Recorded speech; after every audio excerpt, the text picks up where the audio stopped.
का समय पलक झपकते गुजरता है और दुख का समय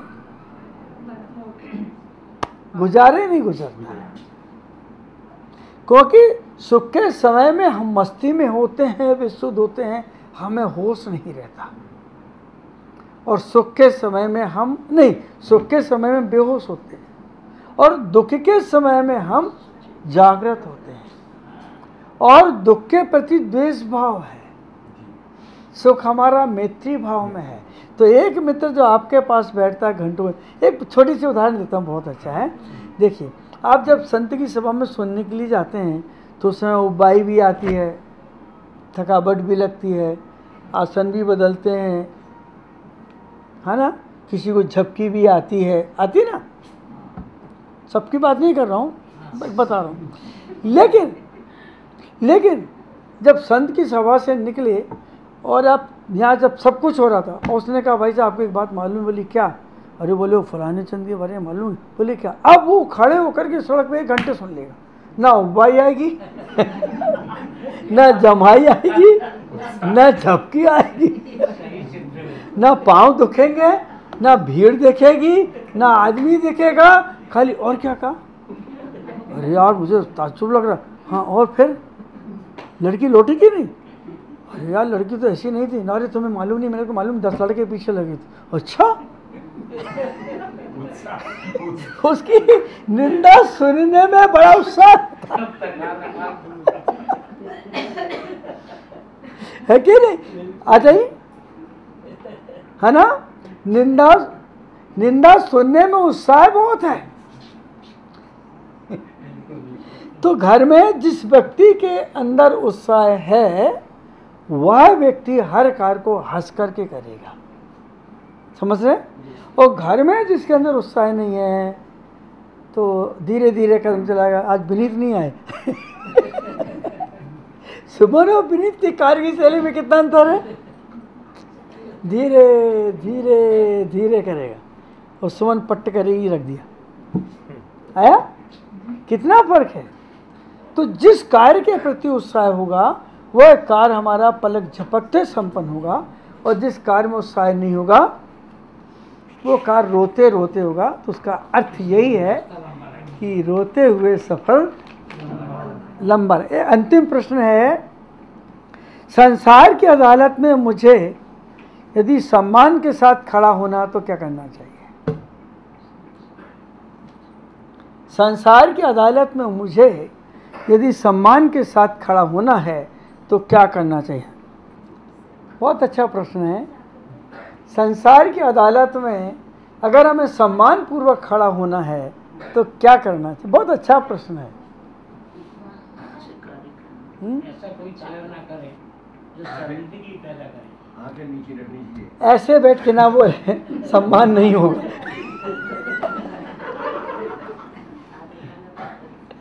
देखिए बता रहा हूं मैं आपको, पहली बात, आदमी आपकी शक्ल से, आपके रूप से, आपके पैसे से प्रभावित नहीं होता, आदमी आपके आचरण से प्रभावित होता है। किससे होगा? तो आपकी भाषा मधुर हो 1, आपका व्यवहार मधुर हो 2, और आपका आचरण मधुर हो। आया? संसार की अदालत में अगर हमें खड़े रहना, जीवित रहना है, इसका अर्थ है संसार में अगर जीवित रहना है तो हमारी भाषा मधुर होना चाहिए, कटु नहीं होना चाहिए, निंदा परक नहीं होना चाहिए, आलोचनात्मक नहीं होना चाहिए, हमारा व्यवहार एकदम मधुर होना चाहिए। कोई भी व्यक्ति आए, ये मत में सोचो दुष्ट आ गया चाय बनाना पड़ेगी ऐसा नहीं। हमारे घर में अतिथि आया, जैसे सबरी, जब वर्तमान निकले आहारचर्या के, ये आप लोग हम लोग निकलते हैं, हे स्वामी नमस्तु नमस्तु नमस्तु, सब श्रावक के मुख पे एक विशेष क्यूरियोसिटी होती है, बड़ी प्यास होती कि नहीं? आज ही मैं कुछ क्षण के लिए रुका, आज सिर्फ इतना ही नियम लेके गया था कि पति पत्नी का जोड़ा मिले तो खाऊं, भोजन करूंगा। सुशील जी की रामकली इधर खड़ी, वो उधर खड़े, वो सज्जन जो आए वो अकेले इधर करे, उनकी पत्नी को ढूंढ रहे, कहाँ है तू, कहाँ है तू? है खड़ा रहा। इतना सा नियम था, पति पत्नी रोज रहते, आज ही सब जुदा जुदा थे। फूल से खुशबू जुदा जुदा है गुलशन में, छिपा है कोई रंज फिजा के चिलमन में। कहने को जश्न बहारा है, इसके ये देख के हेरा है। कहने को जश्न बहारा है, इसके ये देख के हेरा है। फूल से खुशबू खपा खपा है गुलशन में, छिपा है कोई रंज फिजा के चिलमन में। फिजा माने खोपड़ी, फिजा माने खोपड़ी। तुम्हारी खोपड़ी पता नहीं क्या चल रहा। थोड़े तुमने कलश लेके खड़े हो गए, पत्नी को बुलाई ही नहीं है? दूसरी पत्नी उधर खड़ी है कि वो पड़का लाएंगे, मैं साथ हो जाऊंगी। छिपा है कोई रंज फिजा के चिलमन में, फूल से खुशबू जुदा जुदा है। इसका आध्यात्मिक, ये जोधा अकबर का है ये पंक्तियां, इसका अर्थ सिर्फ इतना ही निकलता है, फूल से खुशबू जुदा जुदा है गुलशन में, आने तुमसे तुम्हारी शांति तुम्हारा पुण्य जुदा हो गया। फूल से खुशबू, खुशबू माने जो फल, जो विवेक, जो श्रद्धा, जो उपलब्धि, जो सत्संग हमें मिलना चाहिए, वो तो है ही नहीं। फूल से खुशबू जुदा जुदा है। तुम बड़े परिवार में, परिवार माने गुलशन संस्कृति, तुम उस परिवार में हो और उस परिवार में तुम्हारे पास वो जिज्ञासा ही नहीं है, वो शांति नहीं है, वो गहरी प्यास नहीं है। छिपा है कोई रंज फिजा के, कहने को जश्न बहारा। कहने को तुम हिंदू हो, क्षत्रिय हो, ब्राह्मण हो, जैन हो, लेकिन लक्षण तो कुछ भी नहीं है। कहने को जश्न बहारा है ना? कहने के नगर पालिका के द्वारा नॉमिनेटेड है ये सब, परमात्मा के द्वारा, संतों के द्वारा नॉमिनेटेड कोई नहीं है। उसमें भी अपने अपने पंथ लेके बैठ गए। तू अगर 13 पंथी है तो सही, 20 पंथी तो गलत। पागल गई कि माँ का पेट तो वही था, ना 13 था ना 20 था। बताओ, वही दलदल थी, वही गंदगी थी, वही पीड़ा थी, और जन्म लेने के वही तरीके थे। बोलिए फिर कहाँ से 13 पंथ 20 पंथ? तू गलत मैं सही। तो हो सकता है पेट में उल्टा सीधा पैदा होगा, गलत होगा। तुम उल्टे पैदा हुए होगे इसलिए पंथ की बात करने लग गए। सही आए होते हाथ जोड़ के तो पंथ की बात नहीं करते। जन्म और मरण की बात होती है और आर्ट ऑफ लिविंग की बात होती है ना? प्रश्न क्या है? प्रश्न क्या था मालूम है? कैसे जिए, आ गया ना? तो ये संसार एक अदालत है और यहाँ निर्णय होगा संतों के द्वारा, धर्म के द्वारा, तुम्हारी श्रद्धा के द्वारा, तुम्हारे आचरण के द्वारा। तो हमें संसार की अदालत में जीना, तो आचरण को अच्छा रखना पड़ेगा। वो आचरण श्रद्धात्मक होगा, मधुर भाषात्मक होगा, मधुर व्यवहारात्मक होगा, तो हम उस अदालत में जी सकेंगे और सम्मान के साथ हम खड़े भी हो सकेंगे और खड़े ही खड़े निकल जाएंगे, परमात्मा से जाके मिल सकेंगे। 10 लक्षण पर्व भी 3 बार आता है, अष्टांग का पर्व भी 3 बार आता है, लेकिन पूजा में लिखा है सर्व पर्व में बड़ो 28 पर्व है। क्या 10 लक्षण महापर्व से अष्टांग का पर्व श्रेष्ठ है या सबसे बड़ा है? देखिए, ये विद्वानों की बात है लिखने की, पंडित लोग अपने अपनी दृष्टि से लिखते हैं। जब मजनू ने लैला से प्यार किया, खूबसूरत नहीं थी, सुनिए ज़रा, लेकिन उसके ऊपर जब उपसर्ग हुए तो सम्राट ने मजनू को पकड़ा और बहुत सारी यहाँ पे लड़कियाँ खड़ी कर दी, राजकुमारियाँ सुंदर सुंदर, बोले इसमें से एक पसंद कर लें। तो उसने कहा था, सम्राट मजनू की दृष्टि से देखेंगे तो लैला ही दिखेगी आपको। समझ गए ना? तो हर एक की दृष्टि अपनी अपनी अलग है। हमारे यहाँ तीर्थंकरों ने किसी कर्म को विशेष और साधारण नहीं कहा, ये ध्यान रखिए। ये पंडितों की दृष्टियाँ हैं, आचार्यों की या बीतरागियों की दृष्टियाँ नहीं। एक बात। दूसरी बात, जिसको जो पर्व अच्छा लगता है उस पर्व के गुण गाता है। समझ रहे हैं आप लोग? जो भी लगता है। पर्यूषण पर्व में 10 धर्म है और 10 में से एक धर्म भी पकड़ लेंगे तो पूरे 9 धर्म वापस आ जाएंगे आपके पास। तो अष्टांग का धर्म से कल्याण करो तो वही बात है, 10 धर्म से बात आप अगर करना चाहें अपना कल्याण तो वही बात है। चारित क्या कहते हैं, चारित शुद्धि विधान से करना चाहें तो सारी चीज़ें वहीं जाके गुम्फित श्रद्धा पे और आचरण पे जाके टिक जाएंगी। चाहे स्नान का पर्व हो और चाहे पर्युषण पर्व हो, कोई भी पर्व एक साइड, तो कोई भी एक दूसरे से कम ज़्यादा नहीं होते। देखिए महाराज जी मेरे 2 हाथ हैं, इसमें बताइए ताकतवर कौन सा है, इसमें बताना महाराज जी। हाँ बताना बेटा कौन सा है इसमें, इसमें ये वाला कि ये वाला, दोनों एक से क्यों भाई? देव जी बताइए इसमें से कौन सा, बताओ कौन जीते कौन हारेगा बताइए। हाँ ये सवाल ही, दोनों एक हैं, शक्ति एक है, तो धर्म जब एक है तो छोटा बड़ा कैसे होगा? वो जब रुचि होती है जिसको जिस प्रति और जिनसे जुड़ जाते हैं उस प्रकार की वो बात करते हैं। सावधान। नमस्ते भगवान।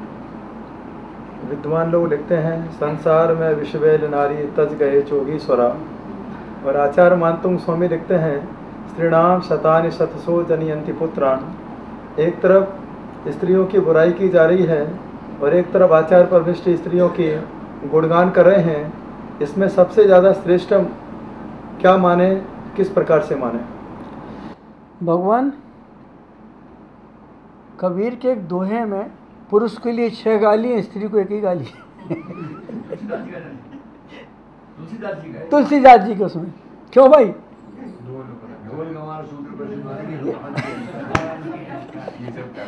सब पुरुष के विशेष एक स्त्री। पुरुष की सबसे बड़ी बात है वो हमेशा अहंकार से भरा हुआ होता है। हमेशा वो अपने को श्रेष्ठ साबित करने के लिए नारी को नीचा दिखाना चाहता है। नारी को आज ही मुझसे इन्हें प्रश्न किया कि आगम में कहाँ लिखा है कि स्त्री को अभिषेक करना चाहिए, तो मैंने कहा उन ब्रह्मचारियों से और माता जी से और साधुओं से पूछो कि कहाँ लिखा कि नहीं करना चाहिए, कहाँ लिखा है? भक्ति का देहली दीपक न्याय है कि मनुष्य पर्याय के जीव को भगवान की आराधना करनी चाहिए। देहली दीपक न्याय कहते हैं कि अगर देहरी पे दीपक रखो तो उधर भी प्रकाश देगा और इधर भी प्रकाश देगा। तो जब भक्ति का प्रावधान आया तो चूंकि इंद्र पूरी व्यवस्था कर रहा है इसलिए इंद्र का नाम आगे चल रहा है, लेकिन उसी इंद्र के मुख से निकला कि शशि जाओ प्रसूति गृह से बालक को लेके आओ, और उसने कान पकड़ के मांगा कि दे दे, कितनी देर रहेगी? तो महिमा तो वहीं समझ जाना चाहिए था। तो पुरुषों के द्वारा ही आगे पीछे की बात कही गई है, लेकिन साधुओं की दृष्टि में सावधान। आचार्य श्री भूतार्थ का मतलब क्या होता है? भूतार्थ आत्मा का स्वभाव। सुनिए सुनिए एक मिनट, ये कुंदकुन आचार्य ने भूतार्थ, सत्यार्थ, असत्यार्थ। भूतार्थ का मतलब है सच, अभूतार्थ का इन लोगों ने लगाया झूठ, लेकिन ऐसा नहीं है वो अर्थ। समझ गए? जैसे उदाहरण देते हैं सत्यार्थ, असत्य, भूतार्थ। जैसे पानी का मटका लाओ, घी की बरनी लाओ, अचार का बरनी लाओ, बोलते हैं, तो ये सर्वथा झूठ नहीं है। मिट्टी सच में, मटका सच में मिट्टी से बना है, लेकिन उसमें मिट्टी गौण है, क्योंकि मिट्टी को उस आचार ने ग्रहण कर लिया। तो अचार का मटका लाओ, अचार रखा है कि नहीं? रखा है। हाँ, तो जो किंचित किसी अपेक्षा से हमारे उपयोग में नहीं है वो अभूतार्थ, वो अभूतार्थ, किंचित। हाँ हाँ हाँ, किंचित है ना, सर्वथा नहीं लेना, क्योंकि मटका तो मिट्टी से बना है। जैसे छत चूरई है तो छत चूरई की पानी चूरा है। उन्होंने कहा अरे वाह साहब क्या बताएं, अजीत कुमार जी के तो लड़का हुआ। अब बताओ लड़का किसके हुआ भाई? किसके हुआ? तो पत्नी तो किसकी है? तो फिर किंचित बोलते कि नहीं बोलते? ऐसा है। तो व्यवहार कोई लोग अभूतार्थ नहीं, ये व्यवहार को झूठा बोलते हैं। अभूतार्थ नहीं, अभूतार्थ नहीं बोलते। अभूतार्थ तो आचार्य ने कहा, और आचार्य का अर्थ था किंचित, क्योंकि व्यवहार झूठा हो जाएगा तो सत्य तक कैसे ले जाएगा? तो इन लोगों ने तेरहपंथ वालों ने उसको दूसरे रूप से लिया, झूठा है। तो झूठा कैसे होगा भाई? तो भूतार्थ को क्या कहना, सत्य मानना? नहीं, सत्यार्थ उसको अत्यार्थ नहीं, अभूतार्थ का। अभूतार्थ का होता है किंचित, क्योंकि ले जाके पहुंचा के वापस आएगा, और सत्य तो वहीं के वहीं रह जाएगा। आगे ना, सत्य वहीं रहेगा, वो छोड़ के। तो छोड़ने वाला झूठा कैसे होगा? वो फिर घर की जगह तो मैं और कहीं छोड़ के आ जाए, तब झूठा हो जाएगा। सावधान। अच्छा इसलिए चाहे जैन ग्रंथ हों, चाहे हिंदू ग्रंथ हों, मुस्लिम ग्रंथ हों, चाहे सिख ईसाई ग्रंथ हों, सारे ग्रंथ पुरुषों ने लिखे हैं। क्या कोई ग्रंथ स्त्रियों ने लिखा है किसी संप्रदाय में? भगवान, मैंने तो नहीं पढ़े स्त्रियों के लिखे, लेकिन स्त्रियों के ऊपर लिखे हुए ग्रंथ पढ़े हैं। दूसरी बात, मूल रूप से ग्रंथों का लिखने का अधिकारी जैन परंपरा के अनुसार आचार्य ही होते हैं, क्योंकि आत्मा की अनुभूति के निकट वही पहुंच पाते हैं। नारी अपने शुद्ध स्वरूप के निकट पहुंचने में असमर्थ है, क्योंकि पूर्ण रूप से उस प्रकार का त्याग पुरुषों के समान नहीं कर सकती है। और जितनी भी उपलब्धियां आती हैं सब स्त्रियों के हाथ की आती हैं। लेकिन जब महादेव हैं, क्या हो गया? वो छोड़, वो टीका बात अलग, ग्रंथ लिखना अलग बात है, टीका करना अलग बात है, संपादन करना अलग बात है। मूल नहीं लिखा गया। एक बात पूरी नहीं हुई। वर्तमान में जैसे महादेव चल रहे हैं, हरिपुराण है, पार्वती ने शंकर से बहुत सारे प्रश्न उठाए, और 16 स्वप्न आज तक पुरुष को नहीं। पुरुष को तो चंद्रगुप्त मौर्य को 14 स्वप्न आए, 16 नहीं आए, बता रहा हूँ। तो स्त्री को ही आए, क्योंकि गर्भ धारण करने वाली कौन है? स्त्री है। और लिखने वाला कौन है? पुरुष है। तो पुरुष के गर्भ से निकली जिनवाणी है। किसके गर्भ? स्त्री के गर्भ से तो नहीं, है ना? पुरुष के गर्भ से कौन निकली? तो उसको हमने क्या किया? जिनवाणी कहा कि नहीं कहा? क्योंकि इसको वाणी को जन्म क्यों दिया? क्योंकि केवल ज्ञान ही दे सकता है। वेद परंपरा में भी शंकर की जटाओं से गंगा निकली है। गंगा माने ज्ञान, गंगा माने ज्ञान। तो निकली, और किसने ले ली? पार्वती ने ले ली। हमारे यहाँ किसने ले ली? सरस्वती ने ले ली। तो चूंकि वो पहुंच भीतर तक नहीं हो पाई, उतना त्याग नहीं हो पाया, इसलिए ग्रंथों का लेखन पुरुषों के द्वारा हुआ। और टीकाएं वगैरह तो नारियों ने, और ये भजन गाने में, गीत गाने में आगे रही, पुरुष आगे नहीं रहा उतना, सबसे ज़्यादा, क्योंकि ये मातृत्व से भरी हुई है और वे कठोरता से भरे हुए। सावधान।